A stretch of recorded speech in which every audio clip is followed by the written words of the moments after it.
Keadilan memang harus ditegakkan karena ada hukum yang telah mengaturnya tanpa mengenal status baik itu kaya atau tidak. Namun kadangkala harta dan tata menjadi dua poin utama kemana hukum akan berpijak. Seringkali hukum akan tajam ke bawah karena dianggap tidak bisa memberikan keuntungan dan akan tumpul ke atas karena memiliki uang ataupun jabatan yang jelas memberikan benefit. Apabila masalah tersebut terjadi, maka satu-satunya cara untuk menegakkan keadilan yaitu dengan menggunakan tindak kebrutalan seperti yang dilakukan oleh tokoh utama di dalam film ini.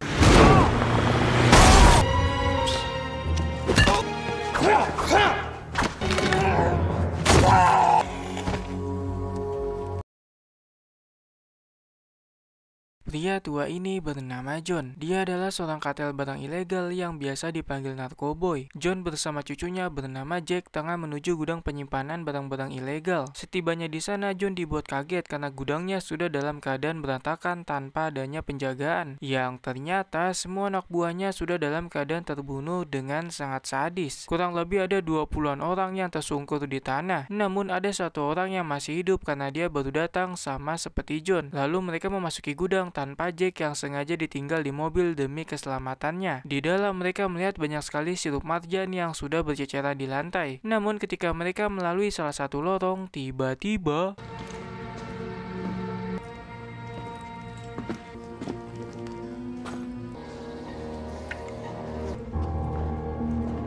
John bertemu dengan jagoan kita semua yaitu Robert dalam keadaan ditodong pistol oleh dua orang dari sisi kiri dan kanan. John mempertanyakan siapakah Robert sebenarnya yang mampu menghabisi anak buahnya sebanyak 20-an orang hanya seorang diri. Robert menjawab bahwa dirinya hanyalah orang biasa yang ingin menegakkan keadilan di muka bumi dari orang-orang seperti John yang telah memberikan dampak buruk kepada banyak orang karena barang-barang ilegalnya. Kemudian Robert memberikan ultimatum bahwa mereka semua harus bertobat dan menyerahkan diri kepada pihak aparat. Hanya ada waktu selama 9 detik untuk memutuskan pilihan. Namun bukannya manut, John dan anak buahnya malah petatang petenteng sehingga Robert langsung menghabisi mereka semua tanpa belas kasihan.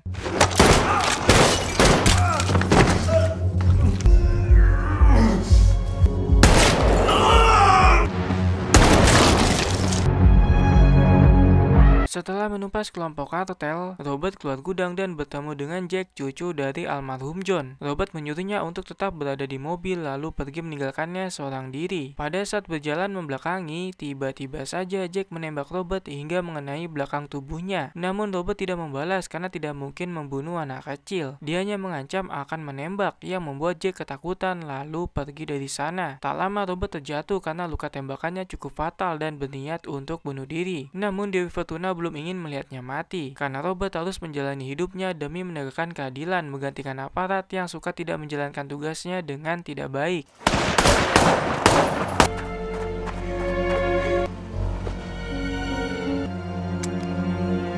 Akibat tembakan dari Jack, daya tahan tubuh Robert semakin lemah dan harus pingsan di tengah jalan dalam keadaan yang cukup mengenaskan. Untungnya saja ada pengendara lewat bernama Gio yang langsung menyelamatkannya dengan membawa ke rumah seorang dokter bernama Enzo. Di sana Robert mendapatkan penanganan pertama oleh Enzo dibantu oleh Gio untuk menyelamatkannya dari masa kritis. Signore.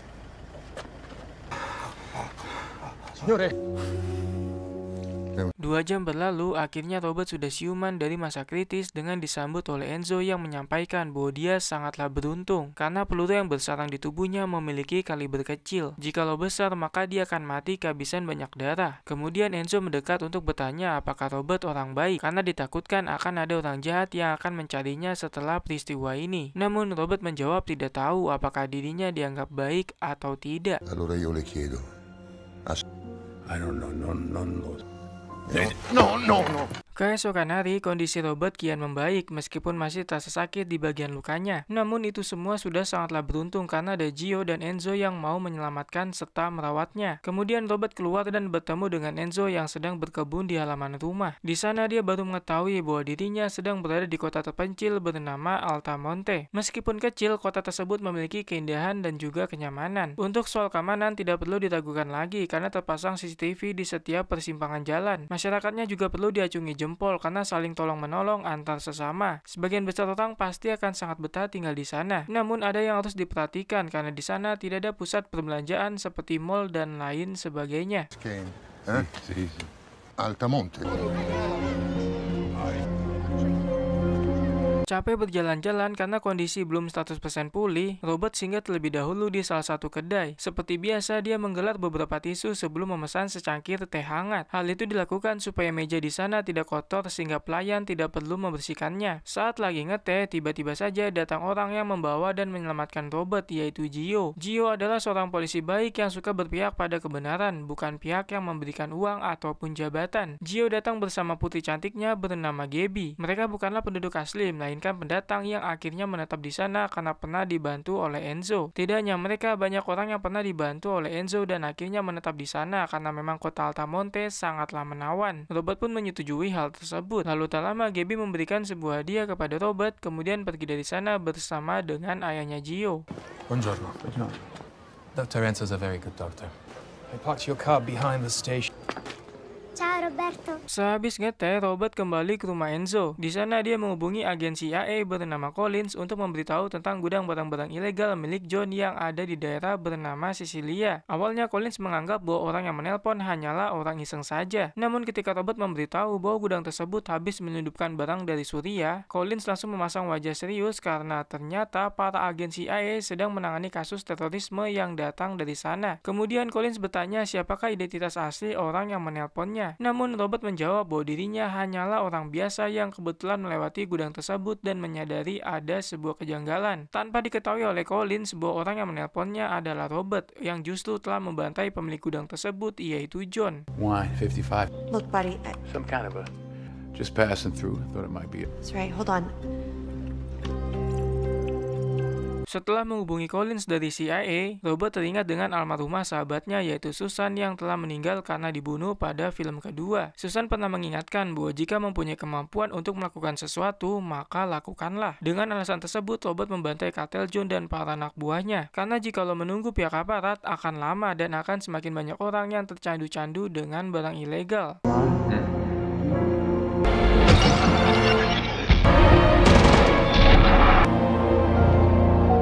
Memikirkan tentang hidupnya yang harus menegakkan keadilan membuat Robert lapar dan akhirnya berkunjung ke salah satu restoran. Di sana dia melihat praktik premanisme karena ada sekelompok orang yang meminta jatah keamanan ke setiap kios pedagang. Namun Robert belum berbuat apa-apa karena memang belum waktunya untuk bertindak. Singkat cerita, Robert sudah kenyang dan beranjak pulang. Di tengah perjalanan dia melihat kelompok preman yang sama tengah menagih uang ke pedagang ikan. Namun si pemilik bernama Angelo belum bisa memberikan uang karena belum mendapatkan penglaris di hari itu, yang membuat pentolan preman bernama Alex murka dan langsung menghajarnya. Kegaduhan tersebut didengar oleh Robert yang kebetulan ada di depan kios. Namun dia belum bisa berbuat apa-apa karena kondisinya belum sepenuhnya pulih. Jikalau kondisinya sudah sembuh, Robert juga tidak akan membantai mereka di depan umum, melainkan akan bertindak tanpa sepengetahuan dari orang lain.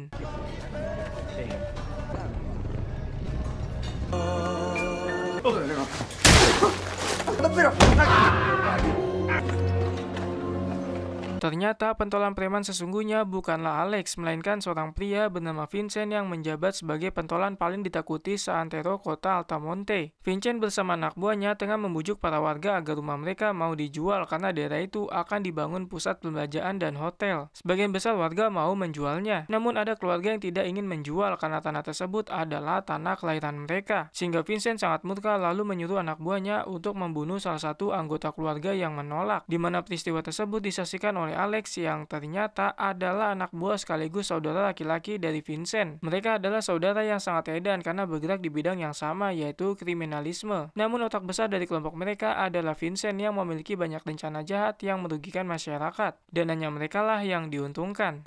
Itu buono, no?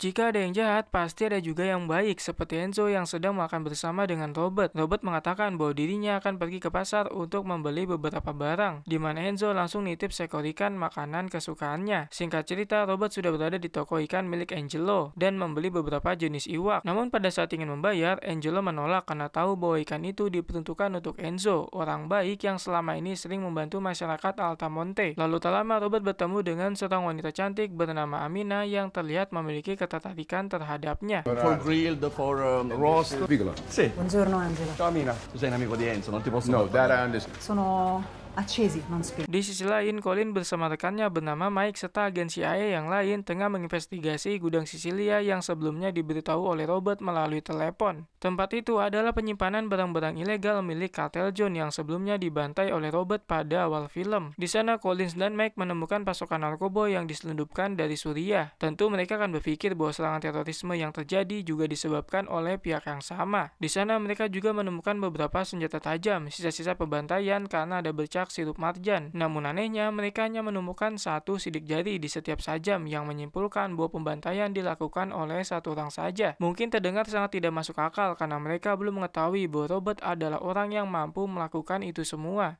That door, was that? We had to... Approximately 11 minutes. Went down at the same time. Chris.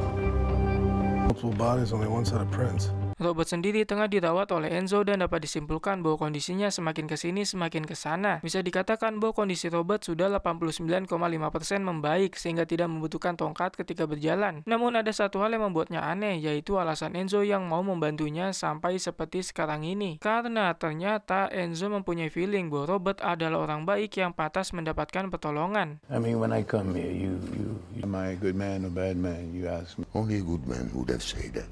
Kesembuhan Robert diikuti oleh rencana jahat Vincent yang ingin membangun hotel, kasino, dan resort di kota Altamonte. Namun rencana itu terhambat lantaran ada beberapa warga yang tidak mau menjual rumah karena tempat tersebut adalah tanah kelahiran mereka. Sehingga Vincent murka lalu menyuruh adiknya yaitu Alex untuk meneror para warga supaya mereka ketakutan dan berubah pikiran. Ora che mi aiuta coi problemi più grossi. Certo, grandi progetti per Altamonte. Pada malam harinya, warga kota Altamonte dibuat sangat riuh karena terjadi sebuah kebakaran besar di salah satu kios pedagang yang ternyata milik Angelo si penjual ikan. Angelo tentu menangis histeris karena sumber pendapatan keluarganya hangus terbakar. Namun dia langsung ditenangkan oleh Enzo dan seorang pendeta yang mengatakan bahwa mereka akan memberikan bantuan. Rentetan peristiwa itu disaksikan langsung oleh Robert yang sebenarnya ingin pergi dari sana lantaran kondisi tubuhnya sudah sembuh. Namun Robert mengurungkan niatnya karena tidak mungkin pergi ketika ada orang lain menderita akibat dari ulas kelompok begundal, di mana Alex dan kelompoknya memperhatikan para warga dari kejauhan dengan wajah senang karena mereka lah yang telah membakar kios milik Angelo.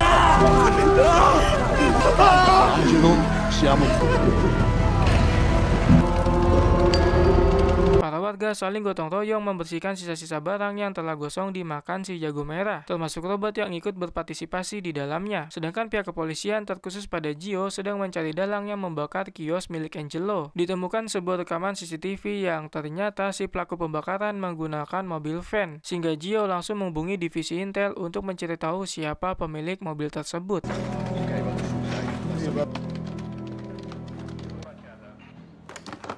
Sì, avrei bisogno di informazioni. Sementara itu, Robert tengah bersantai sehabis membantu Angelo dengan ngeteh di kedai langganan. Di sana, Robert menyadari bahwa ada seorang wanita yang memandanginya dari jauh. Yang ternyata wanita tersebut adalah Collins, agen dari CIA. Collins sudah mengetahui bahwa orang yang menghubunginya untuk memberitahui soal penyelundupan dari Suriah adalah Robert. Sehingga dia langsung bertanya siapakah sosok Robert yang sebenarnya dan kepada siapakah Robert bekerja. Namun jawaban Robert masih sama, yaitu hanyalah orang biasa yang kebetulan melewati gudang penyelundupan. Akan tetapi Collins tidak percaya karena dirinya yakin bahwa Robert bukanlah orang sembarangan, melainkan orang hebat yang mampu membantai semua kartel John. Namun Collins belum menemukan bukti kuat lalu pergi meninggalkan Robert. You don't look like you sound. Guessing it led to something?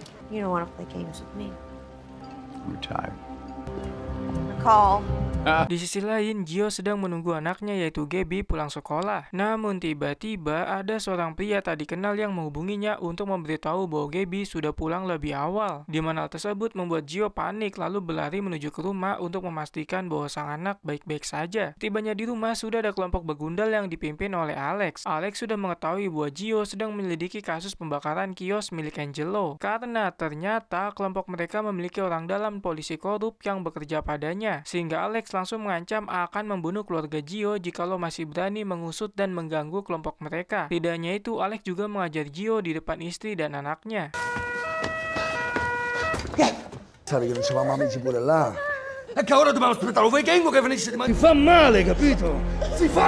Oh, Pukulan Alex bisa dibilang cukup keras karena mampu membuat Gio babak belur sehingga harus diperiksa oleh Enzo. Namun untungnya saja tidak ada luka parah sehingga langsung pulang ke rumah. Momen itu diketahui oleh Robert lalu bertanya kepada Enzo apa yang sebenarnya terjadi. Kemudian Enzo menjawab bahwa Gio habis dihajar oleh Alex. Usut punya usut, di kota Altamonte yang indah dan menawan memiliki sisi lain, yaitu ada beberapa kelompok begundal. Dari semua kelompok itu, kelompok Casamora adalah kelompok terbesar dan paling ditakuti oleh para warga. Casamora dipimpin oleh saudara laki-laki Alex, yaitu Vincent. Mereka adalah semacam sel kanker yang terus merugikan bagi masyarakat tanpa adanya obat yang bisa menyembuhkan.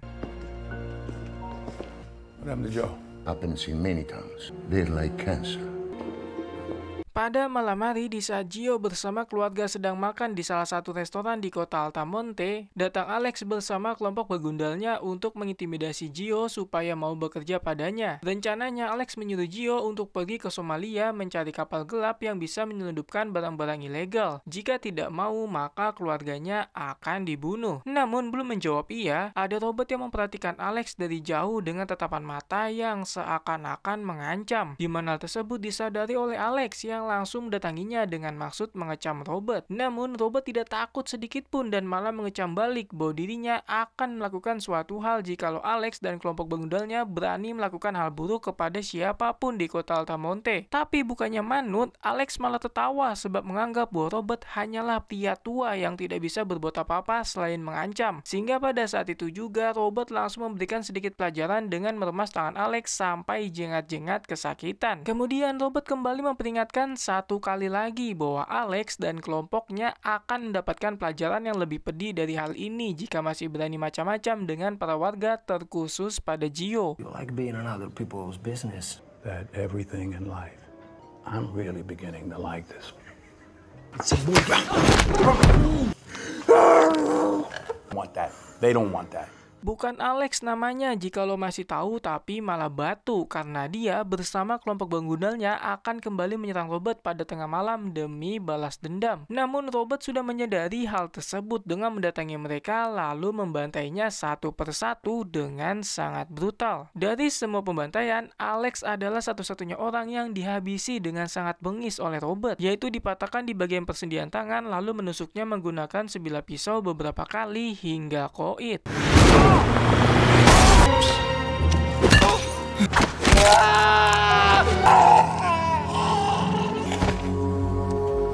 Pagi harinya, kematian Alex dan kelompoknya sedang ditangani oleh Gio bersama pihak kepolisian yang lain. Mereka semua dibuat kaget karena korban terbunuh dengan sangat mengenaskan dan ditemukan beberapa barang narkoboy dari Suriah. Di saat yang sama, Collins mendapatkan kabar dari Mike bahwa terjadi ledakan besar di stasiun kereta yang mengakibatkan banyak jatuhnya korban, di mana mereka berpikir insiden tersebut didalangi oleh teroris dari Suriah.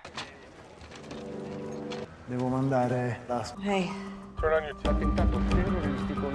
Pada saat itu juga, Collins selaku agen CIA berkoordinasi dengan kepala kepolisian Altamonte bernama Sanmon. Collins meminta izin untuk bertemu dengan beberapa napi yang terlibat atas kasus Suriah. Namun dari sekian banyak napi, ada satu napi yang tidak diizinkan oleh Sanmon. Tapi entah bagaimana, Collins berhasil menemui napi tersebut dan mendapatkan banyak informasi termasuk tempat persembunyian mereka. Sehingga dia langsung menyuruh divisi penyerbu untuk melakukan penyergapan.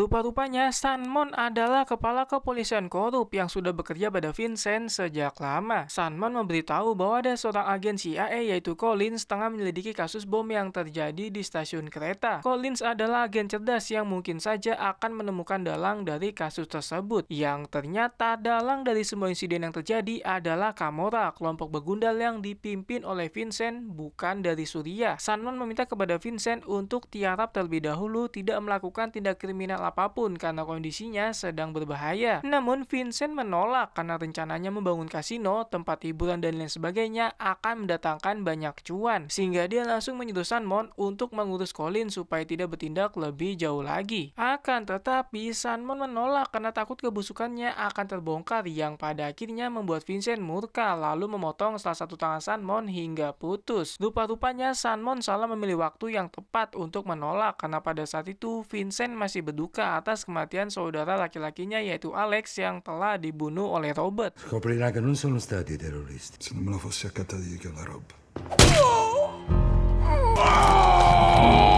Un giorno mi avrete un paradite. Peristiwa yang menimpa Sanmon telah sampai ke telinga Collins, namun tiba-tiba Robert menghubungi untuk memberitahu bahwa kasus bom yang terjadi bukanlah ulah Surya, melainkan ulah Kamora, kelompok begundal yang ingin mengadu domba. Semua itu disadari oleh Robert karena menemukan barang narkoboy pada saat membantai Alex dan kelompoknya. Namun pada saat telepon mereka tertutup, tiba-tiba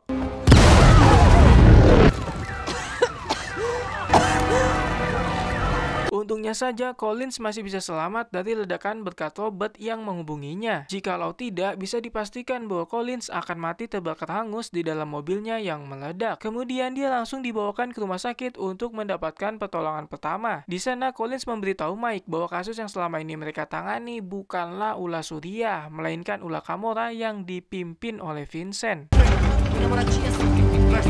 Frank! Is she gonna be Mr. Kamora.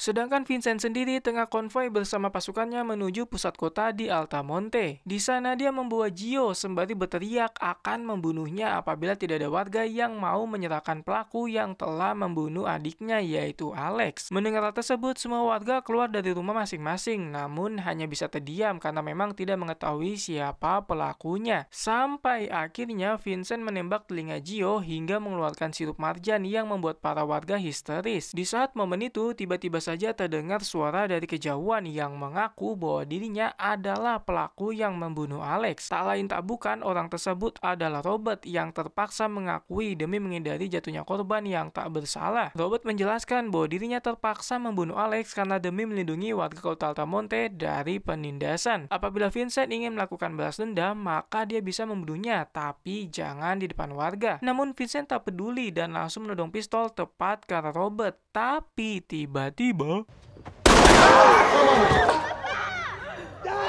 I understand death. I understand. So these people can see and tell. terdengar suara tembakan, namun bukan dari pistol Vincent, melainkan dari senjata Enzo untuk membela Robert. Enzo mengancam akan menembak mati juga apabila Vincent berani menembak Robert. Pembelaan tersebut diikuti oleh seluruh warga Altamonte dengan merekam Vincent dan kelompoknya, sehingga mereka langsung jengat-jengat ketakutan karena pihak kepolisian akan datang. Namun sebelum pergi, Vincent berjanji akan kembali untuk balas dendam dengan membawa pasukan yang lebih banyak dan akan menghancurkan kota tersebut. I'll be here. Sebelum Vincent melakukannya, Robert sudah lebih dulu bersiap dengan menyiapkan beberapa senjata. Dan ketika semua sudah siap, dia langsung bergas pergi menuju kediaman Vincent untuk membantai mereka semua. Sesampainya di sana, Robert mengendap-endap menghabisi penjaga satu persatu dengan sangat bengis. Dari mulai penjaga gerbang yang ditikam menggunakan sebilah pisau, 3 orang di dalam yang ditembak mati menggunakan pistol peredam, sampai seorang pengawas TV yang ditikam dengan sepotong besi hingga tembus ke tubuhnya. Mereka semua dibantai oleh Robert dengan sangat brutal, bahkan John Wick saja dibuat ketar-ketir olehnya.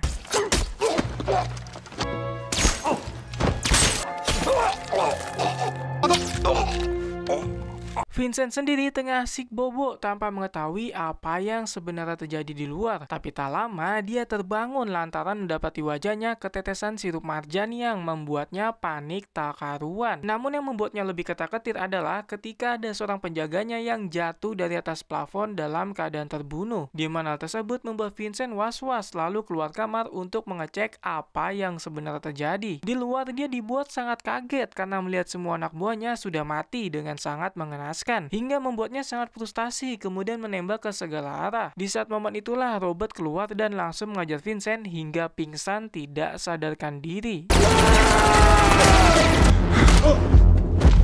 Pada saat terbangun, Vincent sudah dalam keadaan terikat dengan mulut yang berbusa karena ternyata Robert telah mencekoki banyak sekali narkoboy ke dalam tubuhnya hingga tersisa waktu 6 menit lagi sebelum akhirnya meninggoy karena jantungnya berhenti berdetak akibat dari overdosis, di mana Robert langsung membebaskan Vincent dan membiarkannya melarikan diri ke sana kemari meminta pertolongan. Namun tidak ada satupun orang yang membantu karena tidak ada satupun orang di sana sampai akhirnya hari kematiannya tiba. Namun sebelum meninggoy, Vincent sempat bertanya siapakah sosok Robert yang sebenarnya. Tapi Robert tidak menjawab dan hanya diam menunggu kematian Vincent. Dan film pun selesai.